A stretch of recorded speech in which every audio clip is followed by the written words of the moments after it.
I'm Steven Stilwell, and I'm from San Diego, California. My name is Nya Stilwell, and I live in Seattle.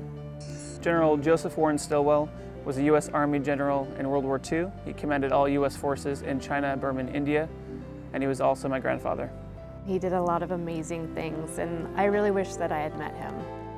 I know a bit about my grandfather from what I've read in history books and also from first-hand accounts from my father. He earned the Distinguished Service Cross by jumping in a Jeep and racing to the front to fight along the Chinese troops and inspire them to battle the Japanese. He was a hero, and he was kind of a hero for my entire family, the older generation that knew him.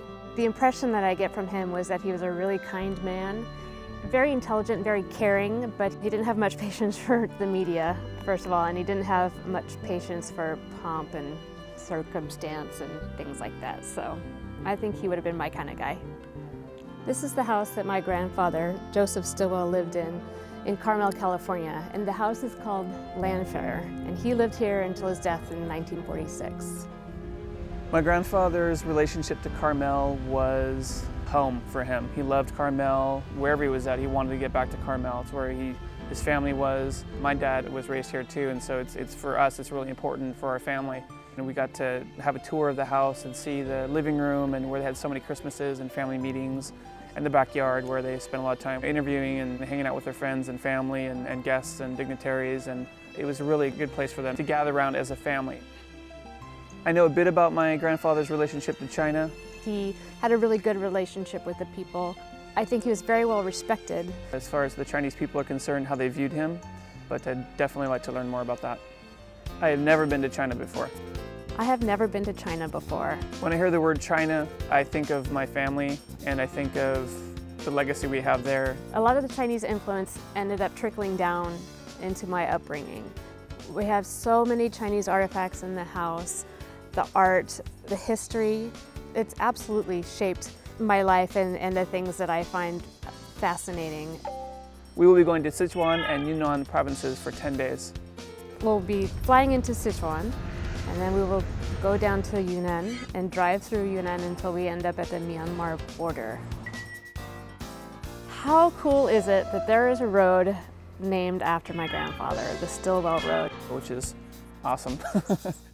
I am so incredibly excited that essentially what we're going to be doing is a road trip on the Stilwell Road and following in the footsteps of my grandfather and to see the countryside and to speak with the people and to be there firsthand.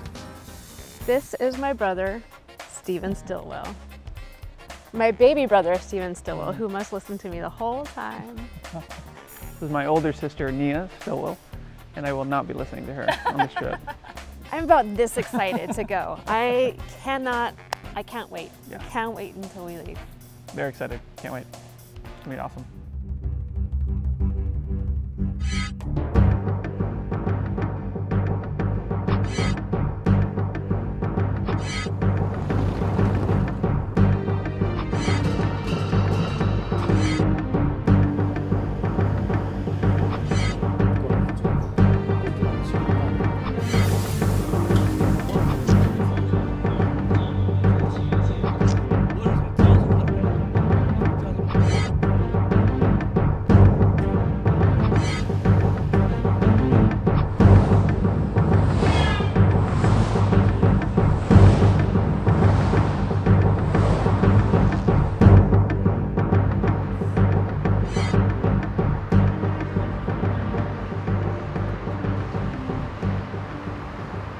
Today's our first day in China, and we're in Chongqing.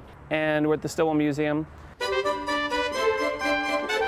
And as we walked in, and it's just this beautiful courtyard that's really serene and quiet with an amazing view of the river and the city. And I saw a bust of my grandfather's face, his head. Where I could walk up and take a look at it. That just made me so extremely happy just to see that. Then we walked down the stairs into the actual residence. The beauty of the building itself was surprising to me, able to walk into a piece of history. And inside the foyer, there are several large photographs of my grandfather. And we walked in and I've seen this, I've never seen this before, so it's a great picture, I like that. On the left-hand side is the military meeting room, which was fascinating to me to see. This is where General Stilwell and his military advisors and various others would meet and discuss tactics. The decisions that were made here absolutely made a huge difference in the outcome of the war. The Burma Road, the Lido Road, and also the Stilwell Road, all the same roads, had a huge impact also on the outcome of the war. General Stilwell came to China in March of 1942. He was commander of all U.S. forces in China Burma India Theater, as well as the 5th and 6th Armies of the Chinese under General Chiang Kai-shek, the first U.S. general ever, foreigner to ever lead a Chinese army in history. In early 42, and the Burma Road was cut off, so they actually had to make a retreat. General Stilwell actually had to make the march out of Burma. He led Americans, he led Indians, he led Burmese and also Chinese soldiers on foot all the way out through the treacherous jungles of Burma. When he got to Lido, India, he decided they're going to rebuild the Burma Road, called the Lido Road, coming from Lido all the way through up into China. That would be a critical supply line for the Allies, and those supplies were needed: trucks, munitions, food, gas. They actually constructed a gas line along with it that went into the entire way, so they wouldn't have to ship that gas. It would actually be just sent through along the pipelines. I've always known that he was a famous general, and I've always known that he's been very important to the Chinese people. But until coming to China and coming into the museum, I didn't really realize just how important he was, and I'm very proud to be his granddaughter. So being a Stilwell, I think, has always been a source of pride for me because of the history, but also the family side of him as well. So he's got this really tough military commander aspect, but he also has the really loving father and great husband. He's a role model in a lot of different ways, I think. But I've always been proud of him, and I've been proud to be a Stilwell, and I always learn new things about him and the family, so it's great. If you keep going, on the right-hand side is the dining room. It was a small little place, a place where he could gather the people that he trusted most, his trusted advisors and people that he worked with. And then you turn the corner and you go into Vinegar Joe's office. His desk is there and the phone. I think when I walked into my grandfather's office, I was hit with a lot of emotion, which surprised me. I'm feeling a little overwhelmed with emotions for some reason. I don't really understand it, but just I think it's the thought of him sitting here and going through everything that he went through to try to win the war, I suppose. Being in his office, I felt like for once I was kind of connected to my grandfather in a way I didn't expect, because there's so much time between us. But to be able to see his uniform and helmet and that fabulous old typewriter, which I just loved. It's pretty special, and to sit at his desk where he made these decisions and he worked every day, day in, day out, was pretty cool. Nice desk. I don't believe that a lot of people in the U.S. are aware of General Stilwell. If you say Vinegar Joe, if they're older, maybe in the 70s or 80s. The nickname Vinegar Joe came up, has a lot to do with his personality. He was described as acerbic and never really held back what he was thinking. Mm-hmm. It was coined by one of his men. He was particularly rough to one soldier. The soldier actually drew a picture of our grandfather holding a jug of vinegar with 3 X's on it and said Vinegar Joe and on it. And so he thought it was so great, he took it from the soldier, and they actually called him Uncle Joe. So a lot of people know him as Vinegar Joe, but Uncle Joe is actually what they really called him. Uncle Joe is a term that was used because he really was very close with his soldiers, and he cared very deeply about the men on the front and the men on the ground. And then the final room on that level was his bedroom. Oh, cool. Wow. Oh, nice. Win. I can just imagine him coming in exhausted from the days and just passing out on the bed. And a very, very hard mattress, so I can't imagine anybody sleeping on that. But I'm sure, he slept on it just fine. I'm sure he slept in worse. Then he had this stove sort of thing sitting there, and I just imagine that the carbon monoxide coming from the smoke from this thing to keep him warm the cold nights. And when I was walking downstairs where all the pictures were. So you walk in there and you can see different types of pictures, and it just tells an entire story, which is nice to see. And it gives it a greater depth to the museum and the sacrifices that the Chinese made and the Americans made. Also, another picture that's in the museum is one of my favorites. It's a picture of Madam and then Chiang Kai-shek and my grandfather, and clearly somebody had cracked a joke and everybody was laughing, and it's just such a nice moment. Another cool thing we saw, we walk out and I look and there are 4 World War II Jeeps there. So there's a Willie, and then there are 3 other Jeeps that were used during the war for GHQ. Clearly they've been imported from California because they all have the California plates. They're just pieces of history sitting right there, and I think it's great to see. The best part of the day, and something that I'm always going to remember, is we were invited to plant a tree. This is nice. Yeah. Okay. Yep, that's good. That's good? Yeah. Okay. That's okay. Okay. Yeah.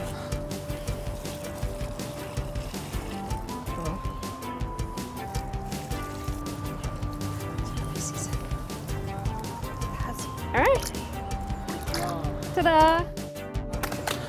Yay! We just planted a tree at the Stilwell Museum. This tree is called Guehua, Also known as the osmanthus tree. It'd be exciting to think about being a grandson of General Stilwell, and then maybe one day bringing my grandchildren here so they can see the museum and then see the tree that my sister and I planted, maybe sit underneath it. And I think that would be really fun to do. That'd be great. This has been a huge honor. I'm so thankful for the museum to allow us to do something like this. Yeah, that's great. And in my mind, it's in honor of my grandfather, and it's in honor of our trip here. To me, it senses its growth, its longevity, and 2 groups coming together. I think it was an amazing gesture, and it was great to be a part of it.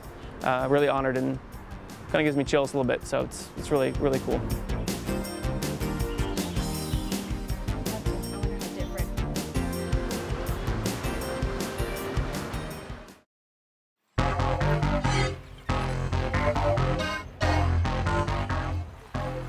So yesterday we went to Kunming. And went down to the city center, which is also called Jinmafeng, where the kickoff celebration was held In February of 1945. when the Stilwell Road was officially open all the way through from Lido to Kunming. Today we took an 8-hour Bumpy, dangerous ride down to Yunnanyi. and now we're in Yunnanyi, and I'm standing on an ancient cobblestone road. This has been here for 2,000 years. In the 1940s on this street, there were a lot of shops and restaurants that were open that catered to the American GIs. This place was very important strategically throughout history. Connected Dali, Chengdu, Kunming, south and west, Yunnan, and very important to the war. The reason why American forces were here actually was they were helping construct, obviously, the Stilwell Road. And Stilwell Road is just a few hundred feet that away. We're able to see some of the large rollers that are actually used to construct the road. I'm fortunate enough to be able to come here and actually put my hands on these huge rollers. I had no idea really how big they were, but these were used to roll out the Stilwell Road.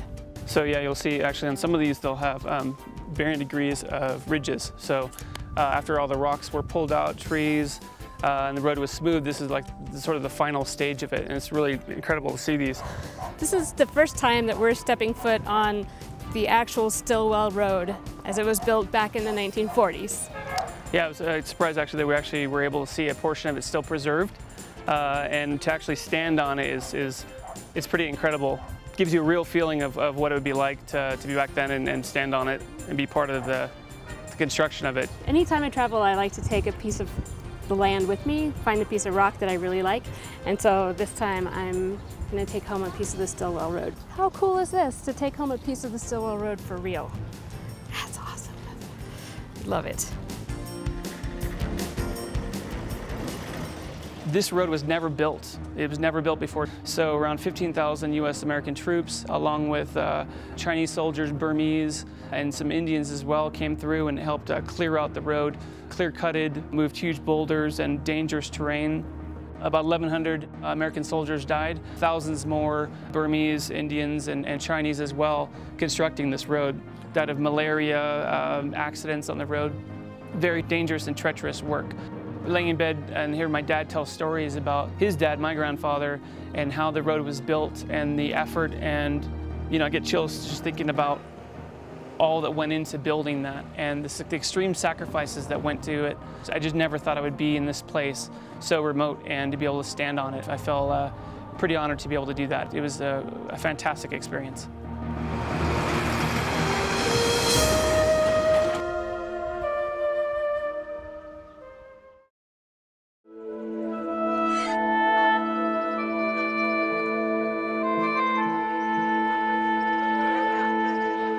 This morning, we went to Dali, which is along the Stilwell Road. And it's split into two parts. There's the old part and the new part. It was built during the Ming Dynasty, so it's about 650 years old. And it's surrounded by a wall that was used to keep the inhabitants safe from attack. So we also decided to take a stroll on top of the wall, and it's part of the guard post, so you'd be able to walk through it. You could see the lines where soldiers would stand, and you could see the ancient city to our right. We saw a dragon dance that went through the streets, which was really kind of cool. We saw a lot of people that were dressed in the traditional Bai costume. This area, there's a tremendous number of Bai people. And then to the left, you could just take a look over and see some of the newer, and then these beautiful mountain ranges right here, setting everything together. Everything around was a feast for the eyes, and we took so many pictures today. We wandered down the narrow streets, and they were lined with cobblestones. On both sides, you could see the ancient buildings.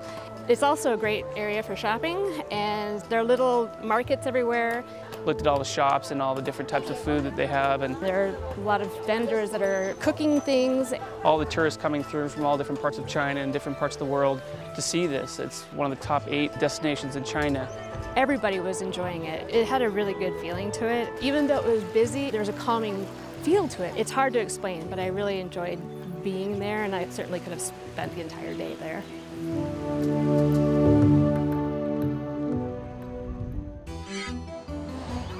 After a 2-hour ride from Dali, all the way down to Yongping, we ended up here. We're standing on the Stilwell Road. And I can hear all the birds and the wind blowing through the trees, but I can also hear goats. On one side, there's a huge mountain, and on the other side, there's a huge mountain. And then to look and say, I'm on the Stilwell Road. I'm standing on it in the midst of all this. Coming here, I needed it. I needed it to be here, to kind of feel this and to be around this area and just nature and its beauty. I just didn't expect it to be this beautiful. I'm shocked. It's incredible to be here.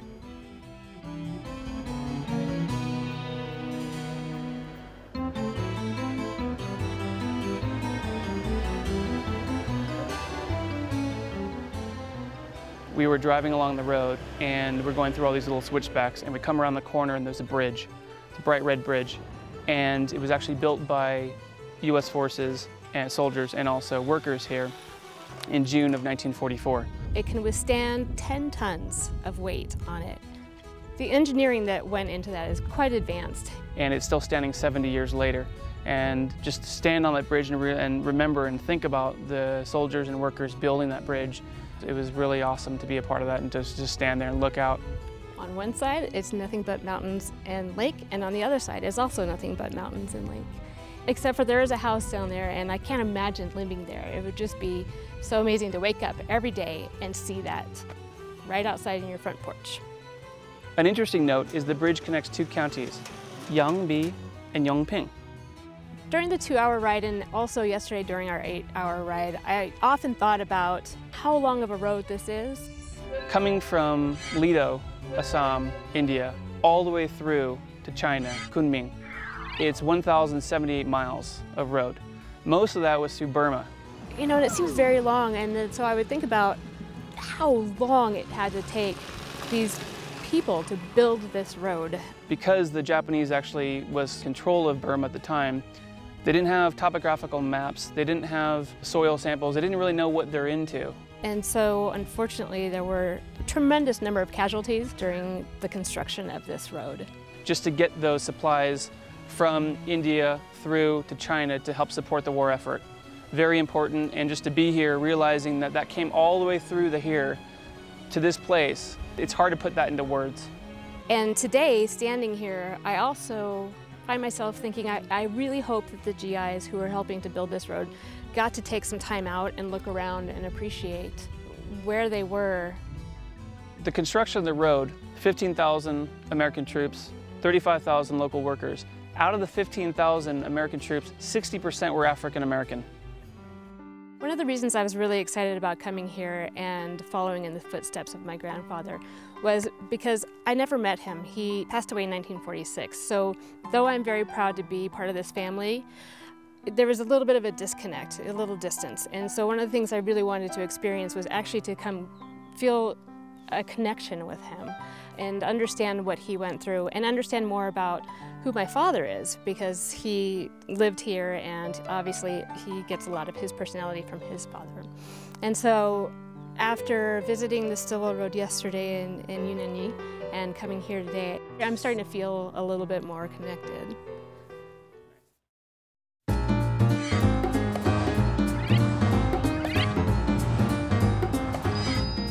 We are in Baoshan, just west of Dali. And I'm sitting right now in Stilwell's Road Bar.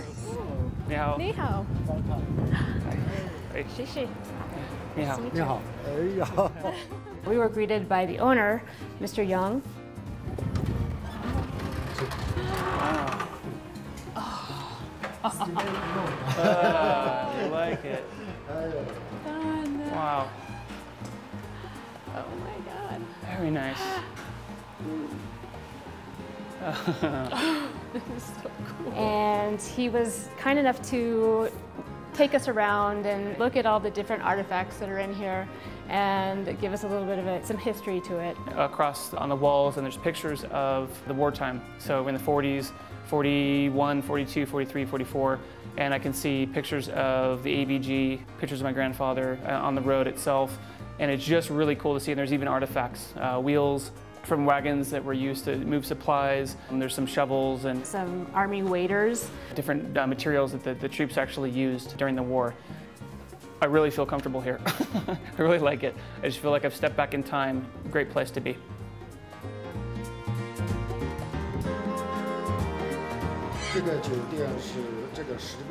Mr. Yang opened this bar about 10 years ago, and the reason he did it is because he wanted to teach the younger generation about Stilwell, what he did for the Chinese people.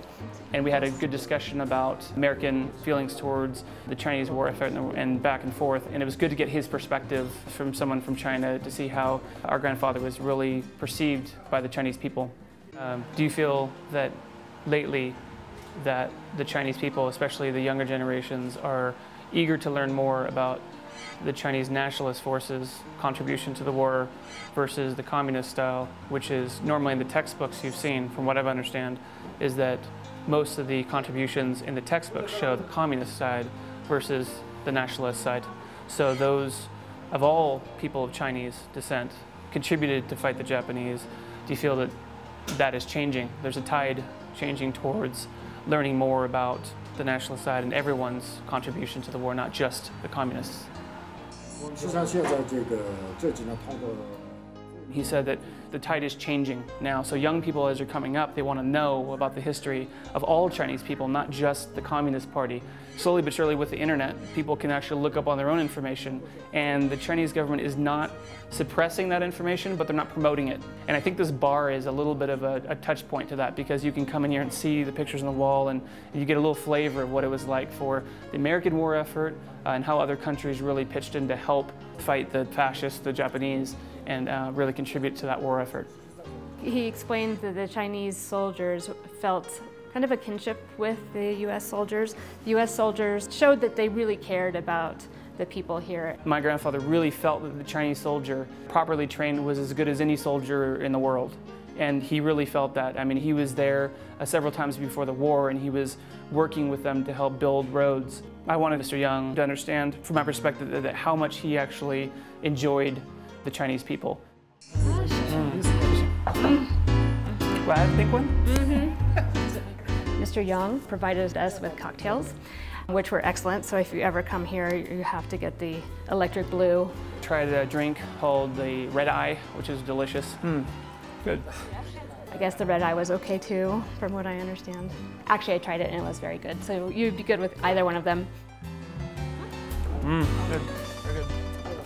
Again, we were asked for an autograph. Actually, we're asked to write a note.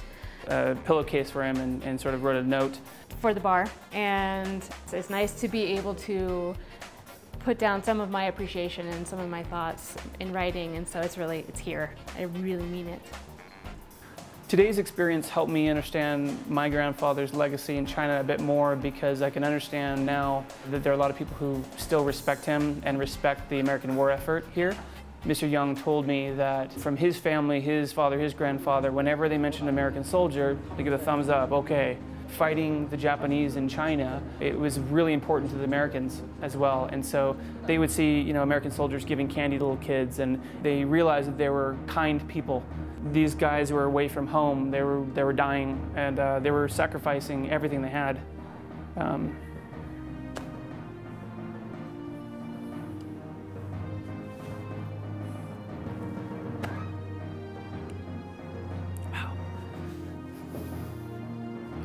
It's a lot. No idea why I just got emotional on that, but there you go, it's a lot. So yeah. They, so, everyone pitched into the war and everyone did a lot. So I think coming here is like, you see that, people actually care about that sacrifice. And that sacrifice is, everything to people. And I think the Chinese especially understand history, and they especially understand that type of sacrifice. And so they honor that, and they respect that, which I respect as well. It's a great honor to see that and to realize that they actually want to keep that alive. And I think the younger generations learning more about that is going to continue that and help that show national pride too for the Chinese too, which I think is awesome. Visiting Stilwell's Road Bar gave me a new perspective, really, about our grandfather's legacy and how important he is to the Chinese people. Going around and looking at all the pictures, there are pictures here that I haven't seen before, and it's still just little bits and pieces of history that are coming together and helping me form a better picture of who my grandfather was and what his impact was on this country and how he's still actually impacting the country. This experience has been really important to me, and to be in China actually speaking with somebody who respects that legacy, who's Chinese, through an interpreter, is really important to me, because there's no buffer. I get to ask him a specific direct question and I get a specific direct answer, and I think that's important to me because I get the real truth of the questions I'm looking for from his perspective. It's been a great experience for me. Coming here and seeing what my father saw, and it's actually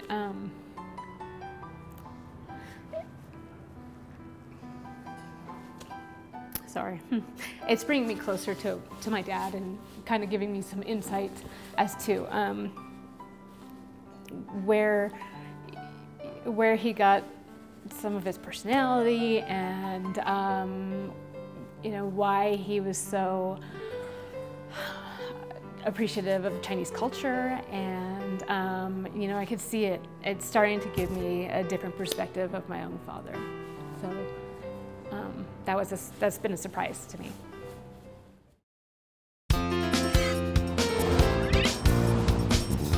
Right now we're in Yongping County, the west city of Baoshan, and just to the west of us is Burma.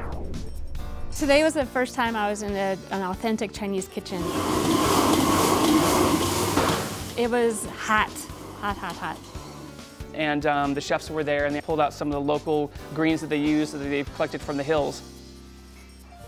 I had no idea cooking with a wok what it really means in a real Chinese kitchen. And we saw the traditional Chinese stove, which is a ring, and they have a jet of hot flames coming from the bottom that can crank up the heat. It was a huge, almost like a crater. It kind of reminded me of a volcano because it's this big open hole and fire is shooting up.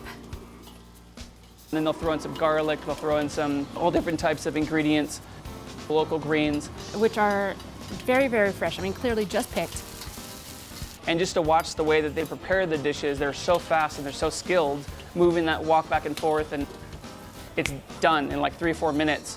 Just to see how everything's made from beginning to end was quite a treat for us, and it was a great time. So it looks like we have a little bit of garlic in there, a little bit of salt. Yep. And I think I saw some sesame seed oil, but I'm not sure. Soybean oil, I think. Garlic, really good. salt, and That's really good. It's really fresh. wild onion. That is excellent.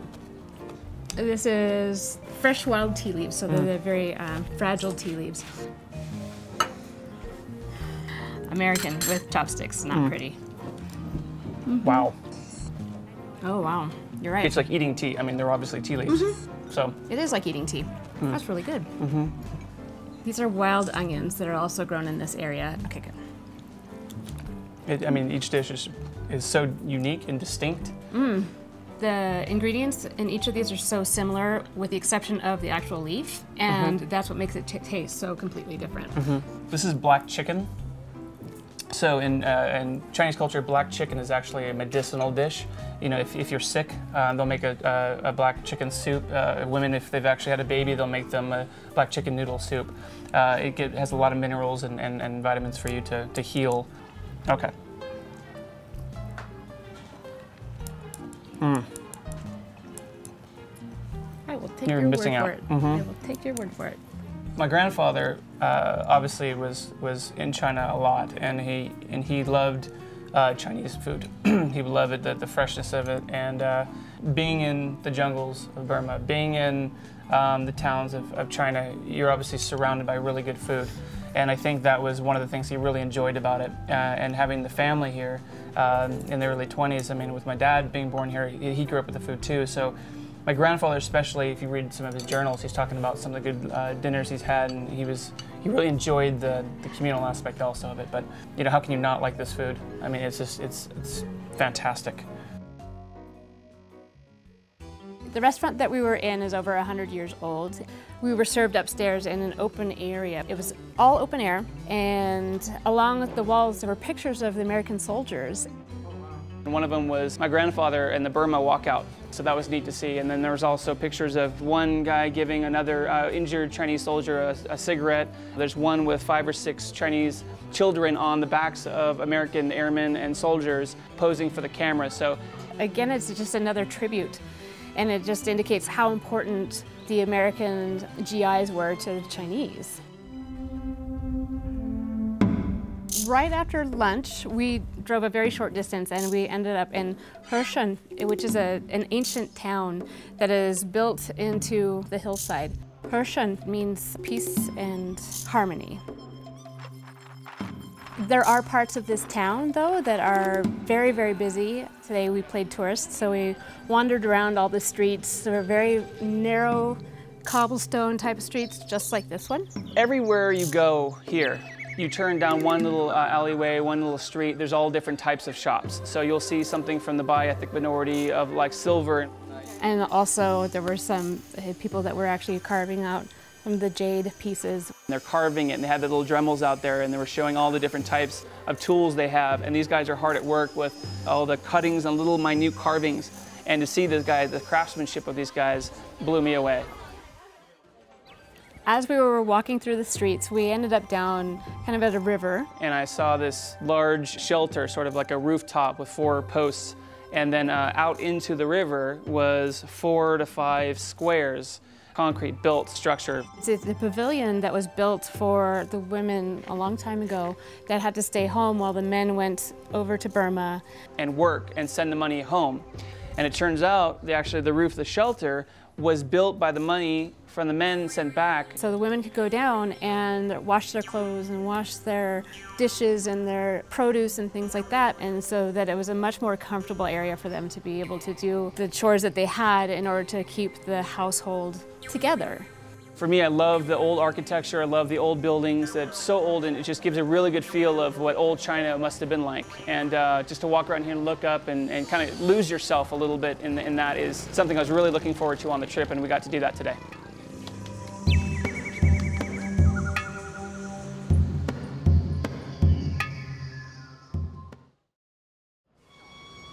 Today we went to the West Yunnan Anti-Japanese War Memorial Museum in Chongqing, in Yunnan province. And today was kind of a heavy day for me.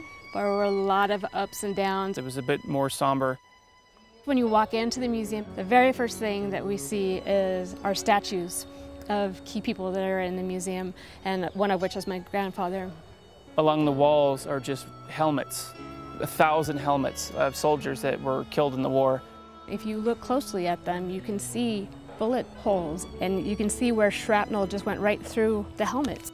It gets you. It's a really powerful space to be in. It's hard for me to really understand the magnitude of how many people lost their lives.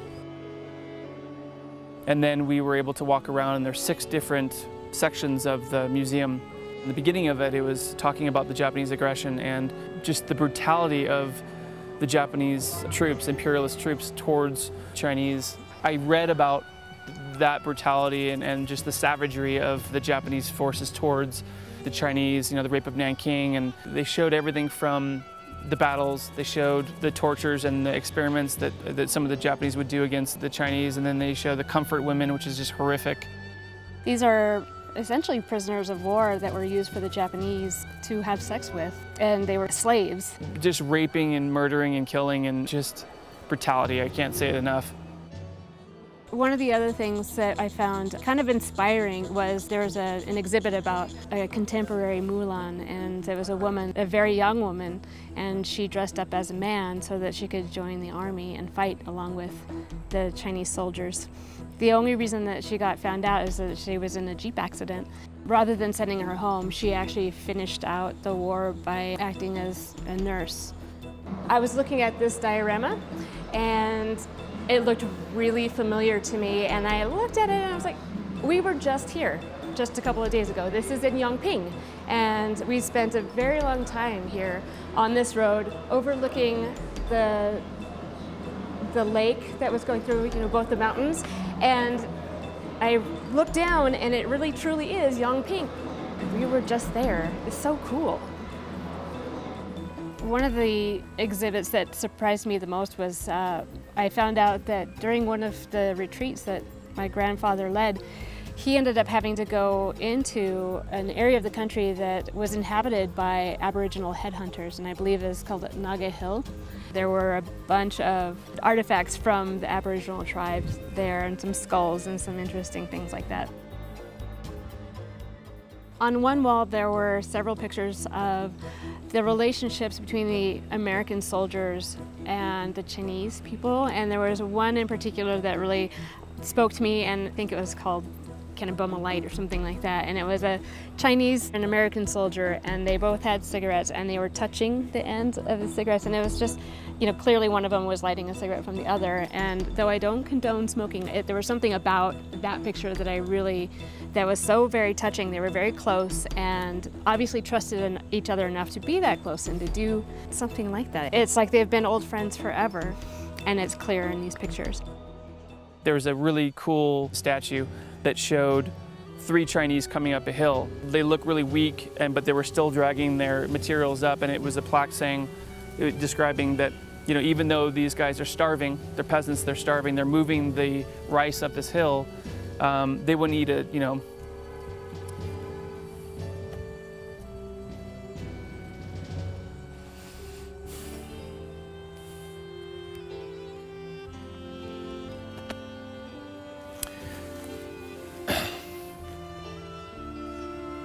They wouldn't eat a single grain of rice.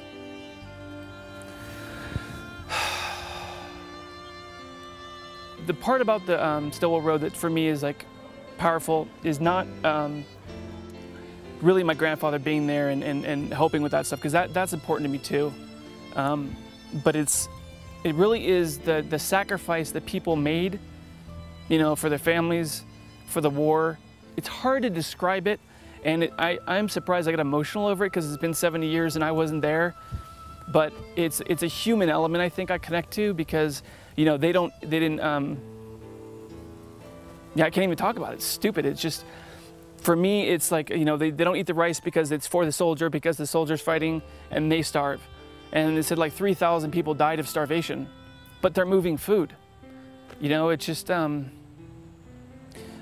to me is the sacrifice I think that, you know, Americans made, that Chinese made, that, you know, everyone in a war makes a sacrifice to be able to, you know, make sure their nation survives, you know, and their people survive.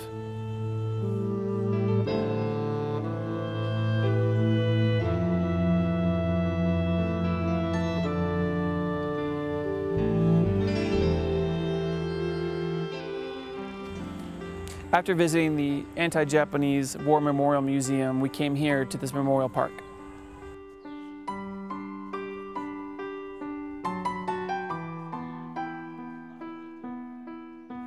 We're walking along a path and we came to a statue of General Stilwell in Chenault, and there's an older gentleman standing here looking at it, and as we walked up, he was walking back down, and he turned, looked at us and said, "Stilwell," and nodded his head, and then we said, "Stilwell," you know, and we continued to walk up, and then he came back. He mentioned that he'd actually come here to pay tribute to General Stilwell because of the sacrifices that he had made, the contribution to China that he had made. It was a really powerful moment. I think, you know, it was just someone, just a random person sitting here doing this. And he was very passionate when he was talking to us about the reason why he came here. And that's what made me cry, because he was so incredibly grateful and very passionate about his gratitude. And the other thing that was interesting, or not interesting, but that struck me, was that we came here to put flowers down, and there are already fresh flowers up here. So yeah. It's been kind of an emotional day, and so that just was kind of, it just put me over the edge a little bit. To see that, I mean, you come up and you bring your own, you expect, you know, you're going to be the ones laying there, but yeah. They're already there and sitting here, and so, and they're fresh. They're not, they haven't been, you know, dried up and sitting here for weeks. So people continually come here, and that's, I think, that the Chinese are unique in that respect, is they honor history and they honor that sort of thing throughout time, and we do that as well as Americans, but to do it for the foreigner, I think, is really important and something that it's incredible to see. It was a powerful moment, is that he showed a lot of emotion and he actually started to choke up.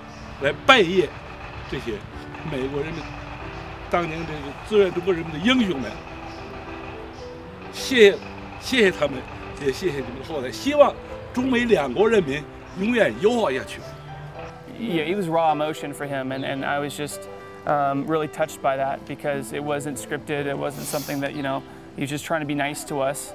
He really, in his soul, felt it. Yeah. And I think a lot of people share that emotion here. You can't put that into words. It's just something you just have to kind of experience. So it was, again, pretty touching. Thank you. Thank you.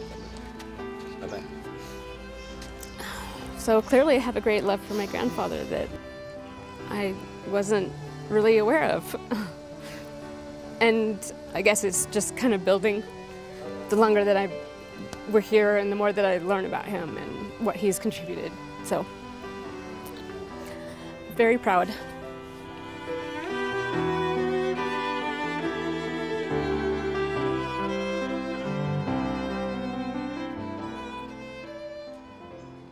We walked up this large hill, and around the hill there are 4 steps coming up to it. There are lines of grave markers that go all the way up the hill. There's 3,346 of them, and they encircle the entire hill. And each one is a specific soldier that was killed battling the Japanese. Each marker is a person. Unfortunately, there were so many casualties that they couldn't actually identify who was who, and so they had everybody cremated, and at every single headstone they buried 1 cup of the ashes. And so everybody is here and memorialized. I was struck by the fact that it's so peaceful and so quiet. It gives you such a contrast to what it was probably like when they died. Just represented there visually, to see that. There's just so many lives lost. For what? It's just ridiculous. But it's so peaceful and so calm That's how it should have been. You know, they shouldn't have died on the battlefield. They should have grown old and had kids and grandkids and all this stuff. And it's a great picture of what that sacrifice looked like visually, because you can just see it.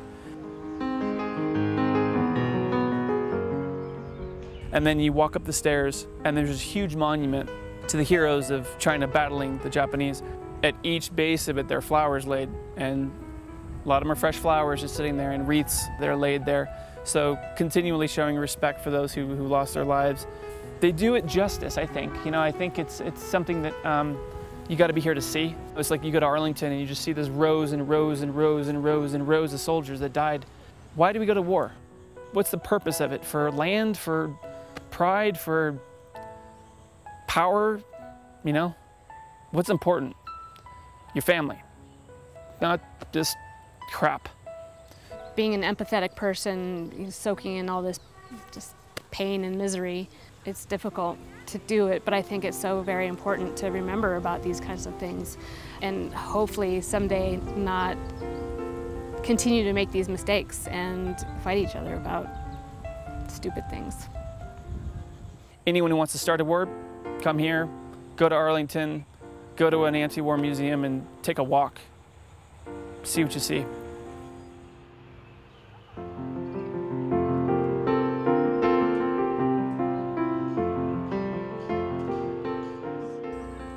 There's another place that's actually really cool. It's kind of this separate area, and it's for the Americans who were killed, 19 Americans. They each have their plaque. The bodies aren't there, they were shipped back to the US, but the markers are there. So people can come, and they were showing respect, and people were putting incense down there.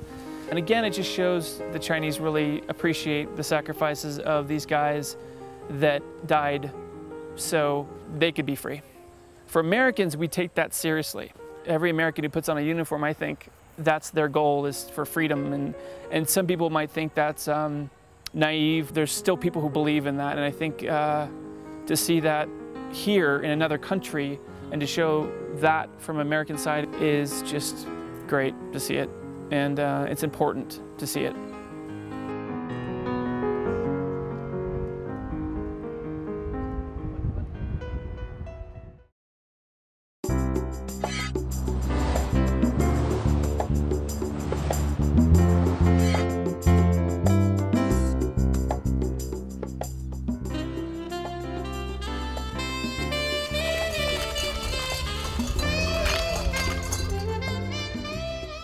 Today we came to Songshan. When I walked up to the bottom of the hill, I noticed a tree, a ficus tree that was surrounded with barbed wire. I'm looking at this tree and it's just like it's an old tree, but there's little holes in it. It turns out they're bullet holes. This is one of the few trees that survived the battle up here on Songshan. I'm shocked that this tree is still alive. It's still growing, it's still trying to prosper through the violence that it encountered.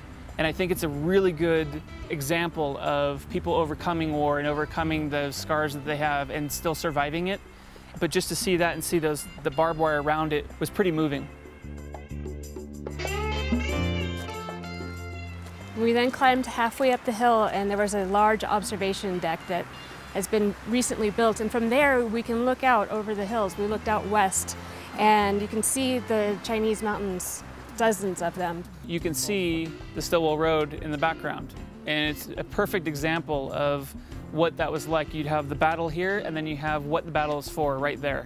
So to free up the Stilwell Road, in order to get the supplies in to continue the war effort in the Chinese mainland, there's not a better example of that. You're just looking right at it, and you're standing at the place where the battle was fought.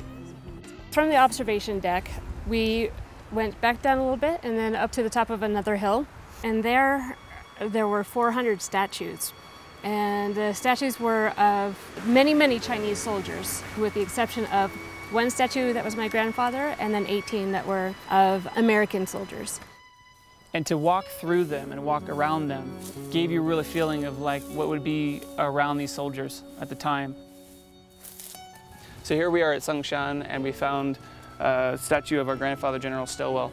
And I've been looking forward to seeing this statue in particular because our family has been telling us stories about it, because he's actually wearing a Chinese uniform, which he never actually wore. But it's nice to see because I think the Chinese really imagined him as one of their own. So I think that's why they have him in this uniform. And to see him among all these other soldiers here, it feels good to see that. They had horses, they had all different types, and they even had young boy soldiers who were 13 years old who fought. It goes to show that the brutality of war. They're very young people. They should not be fighting. They should be out playing. And yet they are fighting for their country. This is one of my favorite parts here. We have 28 former soldiers depicted. They came here last year and they took photographs of each individual of the surviving members and recreated them in these statues. This was a doctor that participated in the war, helping the wounded, and so was this. But it was actually a female doctor, which I thought was extraordinary. So I'm standing next to a statue of a woman that actually participated as well, and her job was to protect the airfields used by the Flying Tigers. This gesture of representing the older generation is extraordinary because since they've been created 7 months ago, 3 have already passed away. And you see time just moving on, and we're losing this generation. So I think it shows great respect to the sacrifices these soldiers have made. Among the 400 statues here at the top of Chongqing, I found 18 American soldiers, and I find it heartwarming. And to see the Chinese, amongst all their soldiers, put us with them because they realized that we did help with the battle, and they appreciated that. I like seeing that. That was nice. Walking among the soldiers here, it reminded me of the terracotta soldiers in Xi'an, and I hope they'll last just as long as a remembrance to the battles that they fought. At the top of this mountain that we're sitting in right now, there are 2 more observation decks, and each one is situated over a bomb hole. Right now I'm on top of Zigaodi Mountain. You can't tell because I'm actually standing in a crater. This is the remnants of one of the Japanese fortresses that they built here in 1942. They built two massive fortresses. In 1944, the Chinese Expeditionary Force launched a counterattack to take back this hill. The first attempt failed with air assault and land assault. So what they did was they came back up and built 2 long tunnels that underneath both fortresses and aligned them with American TNT. The first had 50 boxes of TNT, the second had 70. The explosion was so large, it destroyed the entire fortress, and you can see what's left of the remnants. There's nothing here but a crater. This battle right here was pivotal in pushing the Japanese back out of China and out of the Yunnan province. This was the battle that turned it around for them. Out of 3,000 Japanese that were on this hill, only 10 were taken captured. 6,000 Chinese soldiers perished here, and 7 American pilots from the Flying Tigers using the air support were shot down during this battle.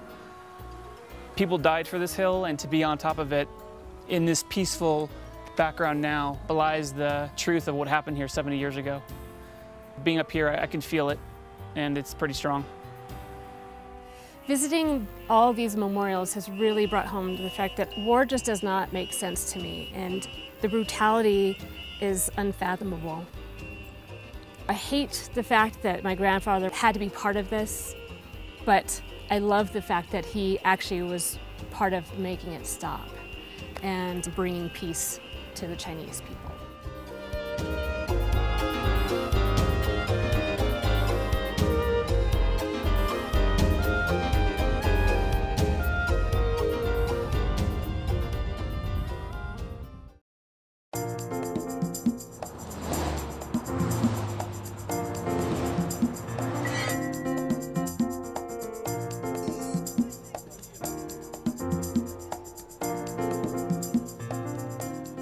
I'm standing on the Wanding Bridge in China, but where's Nya? I'm here. I'm over in Burma. You want to come over? Yes. We are now standing on the Burma side of the Wanding Bridge. Burma, of course, is now called Myanmar. This bridge initially was just 2 planks of wood that crossed from China over to Burma, but in 1938, a stone bridge was built instead so that we could get troops and supplies between the 2 countries. The stone bridge allowed for tens of thousands of Chinese troops to come from the southwest China side over into Burma to engage the Japanese troops into battle. When the Japanese invaded China, when they retreated, when they were beat back from Yunnan, they blew the bridge. And so that happened in 1945. The US came through and built this bridge here. It took about 7 days, and they used Illinois steel to do it. And so all the troops were able to come through and pursue the fleeing Japanese into Burma. So now This bridge was redesigned and rebuilt in 1992, and it's been updated in 2003. But to stand here on this bridge, where we know our grandfather crossed, is something pretty special for us. At the end of this trip, I'm feeling closer to my grandfather because I got to meet the people that he has impacted. I got to see so many memorials about him. I got to feel the experience of being in China. I got to learn more of the history. There's some surprises that I didn't know about. And I'm thinking back on the trip and wondering what I wanted to actually accomplish coming here. It was really to discover more of my grandfather and learn a little bit more about him and what he did in China. This trip has been eye-opening. It's been 70 years since the war. Doesn't mean that anybody's forgotten about it. They're still making memorials to this day. People tend to forget this stuff, and they tend to whitewash it, and they tend to say, oh, these guys are great guys, and that's true, and now the Japanese are, sure, they're great people, and same with the Chinese and people all over the world, but there's a part of humanity, I think, that's a bit of evil in there, and you gotta watch out for it because it can grow again. And these lessons can't be forgotten. You gotta remember it, you gotta keep your eye out for it. I'm leaving here with memories of friends, a deeper understanding of my history, and I think that will be with me till the day I die. Another memory that will always stick with me is walking on the original Stilwell Road and being able to just pick up some rocks and keep as souvenirs. If I were to pick a few words to summarize the trip, I would pick friendship, honor, and healing. For me, the healing portion is the most important because being here, you see the actual scars of battle and you see the scars of the war and the brutality that the Japanese inflicted on the people here. But over the years, they've been able to move on and they've healed. They've never forgotten, but they've healed. If I have to summarize this trip in a few words, they would be amazing, first and foremost, heartwarming, and touching, because I got to get to my roots. If I could meet my grandfather, I would tell him that I'm proud of him and I appreciate his sacrifice. I wish I could be a bit more like him. And let him know how much people appreciated him and what he did. If I could talk to my grandfather, I would tell him how proud I am of him and the accomplishments that he made. This trip has been a life-changing event for me because when I came here, I was kind of walled off, I think. And I think being in places where people have sacrificed so much to make a difference and to meet people who are so friendly and so generous, you can't help but open up. You can't help but let your walls down and let people in. And I don't think I can ever be the same person going back to the States. And I can't wait to come back and just, you know, come here again. It's gonna be great. Can't wait. This has been an incredible trip. Yeah, it has. We haven't spent this much time together in a long time. It's true. It's a good trip. Good trip. Good trip. We'll have to come back. Yeah, definitely.